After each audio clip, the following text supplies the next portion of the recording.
직업상담사 2급 초단기 합격 비법 1차 시험 합격만을 목표로 제작된 내용입니다.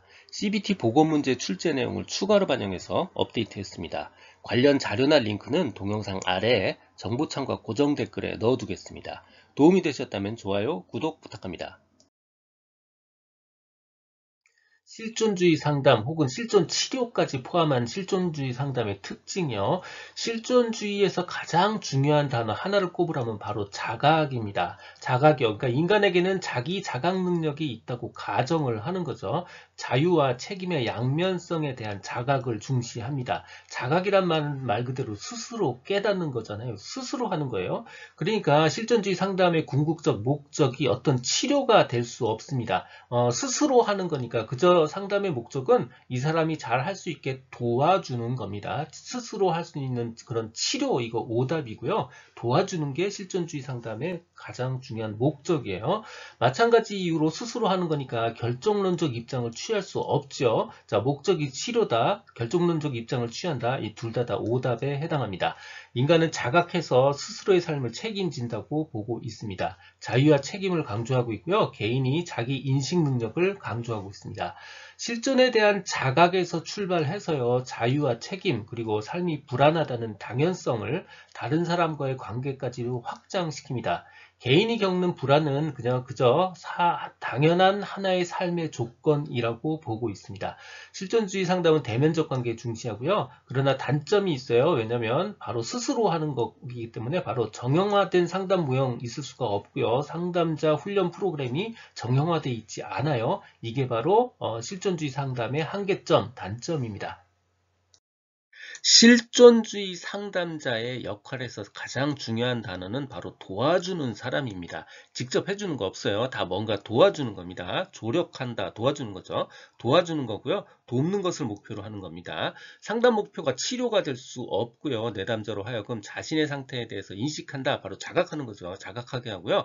피해자적 역할로 벗어날 수 있도록 돕는 겁니다. 상담자는 내담자가 효과적이고 책임질 수 있는 방법으로 행동해서 자신의 욕구를 충족할 수 있도록 도와주는 것, 조력하는 거고요. 내담자가 자신의 행동들의 가치를 검토하고 판단하게 도와주고요. 행동 변화를 위해서 스스로 계획을 세울 수 있도록 도와주는 거예요. 상담자는 내담자가 스스로 삶의 의미와 목적을 발견하고, 이거 자각이죠. 삶을 주체적으로 선택하고 책임질 수 있도록 돕는 것을 목표로 하는 겁니다. 얄롬의 실존주의 4가지 궁극적 관심사입니다. 죽음, 자유, 고립, 소외라는 말로 많이 써요. 그 다음 무의미성이요. 자, 오답에 해당되는 겁니다. 공허함 아니고요. 뭔가 보상을 통해서 훈련하겠다, 이것도 아닙니다.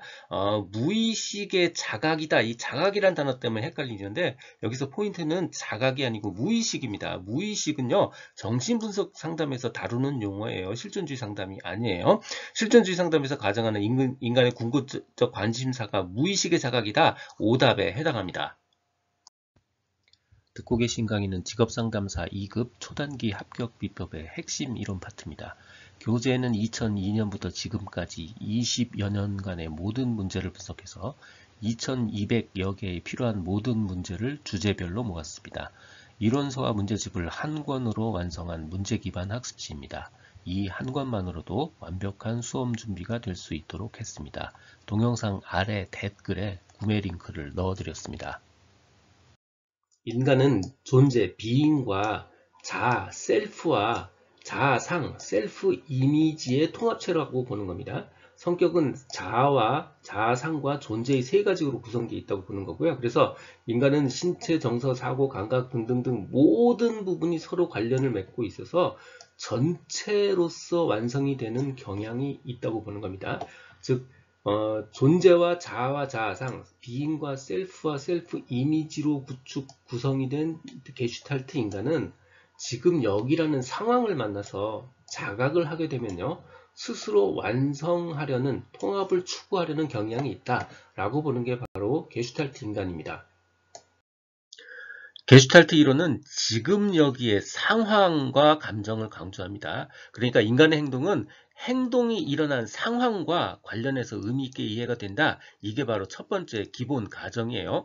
그리고 게슈탈트 이론에서 두 번째 중요한 단어 바로 지금 여기입니다. Now and here요. 즉 지금 여기의 경험을 강조합니다. 그리고 지금 여기에서의 지각과 경험을 내담자 공유하는 거고요.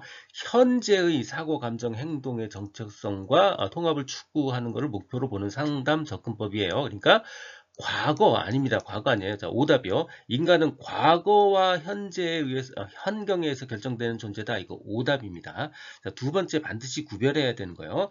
로저스, 인간중심학자 로저스가 현상적 장 혹은 현상학적 장을 이야기했어요. 근데 이 현상학적 장도 여기 지금을 이야기하고 있지만 로저스는 게슈탈트 이론학자가 아닙니다. 인간중심 상담학자예요. 그래서 현상학적 장은 게슈탈트 이론과 관련이 없습니다. 인간은 존재와 자아 그리고 자아상으로 구성되어 있다고 그랬죠. 그러니까 자아, 셀프와 셀프 이미지로 구성되어 있는데 이 셀프와 셀프 이미지는 당연히 틀릴 수밖에 없어요. 차이가 날 수밖에 없어요. 이 차이가 나는 걸 바로 왜곡이라고 부릅니다. 그리고 게슈탈트라는 인간은 바로 지금 여기라는 상황을 만나서 하고 싶은데 못한 거, 해결하지 못한 과제들이 있겠죠. 그러면 당연히 인간은 분노, 격분, 증오, 고통 뭐 이런 것들을 느끼게 되고 결국 그런 것들을 표현하지 못한 감정, 이걸 바로 미해결 과제라고 부릅니다. 그 다음 셀프와 셀프 이미지 사이에 나타나는 문제, 그거를 왜곡이라고 부르고요. 형태에는 내사, 투사, 반전, 융합, 편향 등이 있습니다.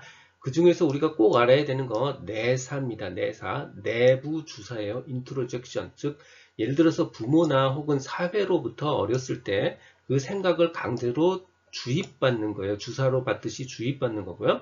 당연히 그러니까 무비판적으로 받아들일 수밖에 없는 거고요. 신념, 행동, 양식, 감정, 평가 등의 무비판적 수용 상태를 말합니다.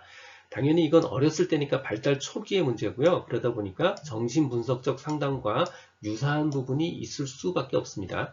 나머지 투사, 반전, 융합, 편향 부분 쭉 한 번씩 읽어보고 확인해 보시면 됩니다. 마지막으로 하나 더 알아야 될 거 바로 신경증의 층입니다. 펄스의 레이어고요. 부모나 주위 환경의 기대 역할에 따라서 행동하면서 살아가는 것, 즉 일종의 연기하면서 살아가는 거예요. 그래서 연기층이라고도 부르고 공포층이라고도 부르는데 우리가 기억해야 되는 단어는 공포층입니다. 공포층이요. 게슈탈트 형태주의 상담과 관련 없는 오답 먼저 살펴볼게요. 완전히 기능하는 사람, 이거는 내담자 중심 상담 이론에서 나오는 이야기입니다. 형태주의 상담과는 전혀 관련 없는 오답입니다. 형태주의 상담에서 가장 중요한 것 바로 자각입니다. 즉 각성이요. 자각을 통해서 스스로 책임지고요. 스스로 완성되려는 힘이 생긴다라고 보고 있는 겁니다.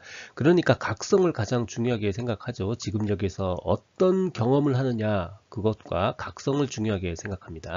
만약에 충분히 자각할 수 있다라고 하면요, 개인의 삶을 스스로 효과적으로 다룰 수 있다라고 가정하는 겁니다. 그러니까 자신에 대한 자각을 증진시키는 것을 목표로 하고 있고요. 자각을 하게 되면 스스로 책임지려 하게 된다고 그러죠. 그러니까 그 행동 결과를 수용하고요, 책임감을 증진시키는 것, 이게 게슈탈트 형태주의 상담의 목표입니다.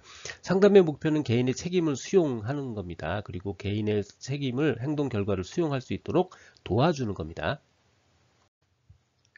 게슈탈트 형태주의 상담 기법이요. 자각, 비니자 기법, 꿈 작업, 과장하기요. 자, 자각은요, 자각을 증진시켜서 자신의 행동 결과를 수용하고 책임감을 증진시키는 겁니다. 자, 비니자 기법은요, 우리 TV에 가끔 나오는 거예요. 역할놀이를 해서 자각하게 하는 거예요. 그러니까 앞에 비니자 같은 거 놓고요, 거기에 곰인형을 갖다 놓기도 하고요. 혹은 앞에 비니자에다가 앞에 자기를 학대했던 아버지를 상상하게 하면서 뭔가 이야기를 풀어나가서 이렇게 해서 스스로 자각하게 만드는 치료 기법을 말하는 겁니다. 자, 꿈 작업이요. 꿈 작업은 프로이드의 꿈의 해석과는 좀 달라요. 프로이드는 꿈을 해석하려고 하지만 꿈 작업은 꿈을 해석하는 게 아니고요. 단순히 꿈을 소재로 이야기를 나누는 겁니다. 그렇게 해서 자각을 유도하는 거고요. 마지막으로 과장하기, 자각을 유도하기 위해서 과장된 표현을 사용하도록 지도하는 그런 기법입니다. 자, 다시요. 자각, 비니자 기법, 꿈 작업, 과장하기입니다. 이 내용은 블로그와 전자책에 동일하게 그대로 있습니다.